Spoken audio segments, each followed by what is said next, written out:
Hey guys, welcome back to my channel. Today I wanted to share with you a very special cookie recipe that I found. It's from the New York Times. These cookies are chocolate chunk cookies. You can use chocolate chips in this recipe. I personally prefer the chunks because you find little bits of chocolate throughout the entire cookie, making it a much better experience. I've used so many cookie recipes over the years, especially for chocolate chip cookies. Mostly I've used the recipes on the back of the chocolate chip bags.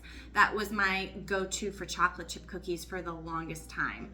But this recipe, hands down, is the best chocolate chip cookie recipe I have ever found. I would describe these cookies as a really rich type of cookie because it had time to sit in the fridge, so it developed a really awesome flavor to it. In the middle, it's just loaded with chocolate, soft and crispy. So good. Now, this is definitely not your average cookie recipe. You're going to need some cake flour, bread flour, sugar, brown sugar. Also, you're going to need baking soda, baking powder, eggs, unsalted butter, and vanilla extract. Your chocolate, I chose semi-sweet. You can use milk chocolate. Also, you can do the chips. Like I said, I prefer the chunks. And your salt. I know all of these ingredients sound a little weird for a cookie recipe, but it's really good, guys. Trust me. Add in your room temperature butter to a very large bowl. Then you'll be adding in all of your sugars, your brown sugar and your white sugar. We're going to mix this until it's really creamy and smooth. I am including a link to the New York Times recipe down below in the description box. Also, I am going to type it up for you guys down there as well.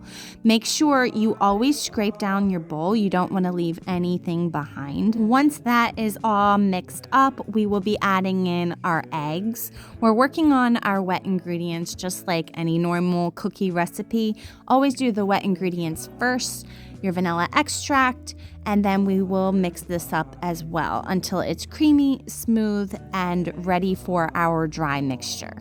We will be sifting in all of our dry ingredients, so add in your cake flour. This recipe's measurements are a little weird. You have to take out 2 tablespoons of the cake flour.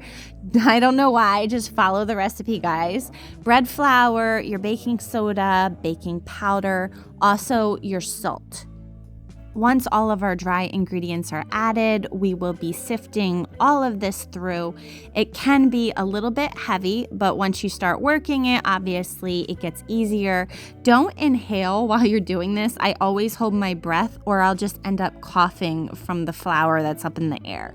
Mix this really well. It's going to be very, very thick. That's normal. It's a thick cookie batter. I don't think I changed too much when it came to this recipe. I did tweak things a little here, a little there. I normally do that with recipes. I like things the way I like it. People like it the way they like it.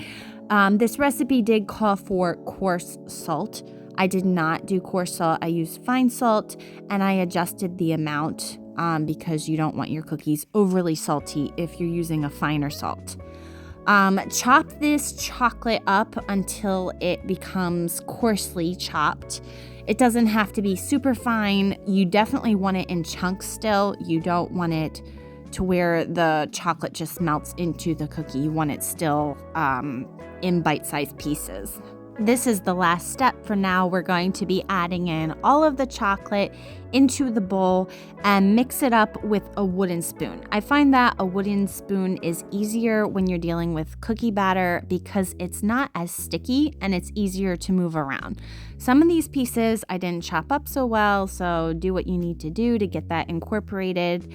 Mix it up really good. You want that chocolate in every bite of your cookie. This recipe does require a chill time in the refrigerator. So now that we're all done with making the dough, we're going to cover it with plastic wrap. Make sure you cover it onto the cookie dough itself because you want it to stay moist. I guess that's why they do that. Cover the top as well and find a spot in your refrigerator. Let it sit for as long as you want, from about 12 to 36 hours. It's up to you, however deep you want your flavor to be. I find that after 12 hours, it's normally perfectly fine and tastes great. So our dough is really firm. When you first take it out of the fridge, it's like hard as a rock. So it's gonna need a little bit of time to sit out on the counter. As you can see, it's super hard. It's gonna be really difficult to scoop out of there.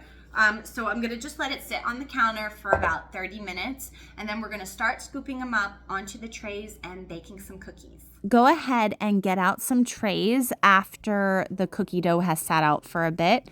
Grab some parchment paper. I highly recommend having parchment paper on hand. It helps the cookies to stay in their lane and not slide around. Take about 2 tablespoons of the cookie dough, roll it into a smooth ball, and repeat the process until they're all evenly spaced out on your baking trays. The recipe tells us to preheat our oven to 350 degrees. These guys are going to cook low and slow. So it takes about 18 to 20 minutes for them to bake. Keep an eye on them. You can rotate them if you need to, just so it gets even browning. After 18 minutes of baking, the cookies were definitely done. So I took them out and I did sprinkle a little extra sea salt on the top. Just make sure you do just a little bit. This recipe made about 30 cookies. These cookies do not last long at my house. They go very fast.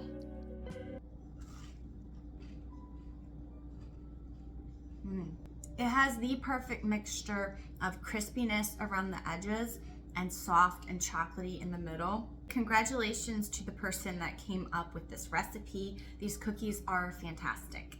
I have to go wake up the kids from their nap. They are going to want some cookies. I will see you guys in my next video.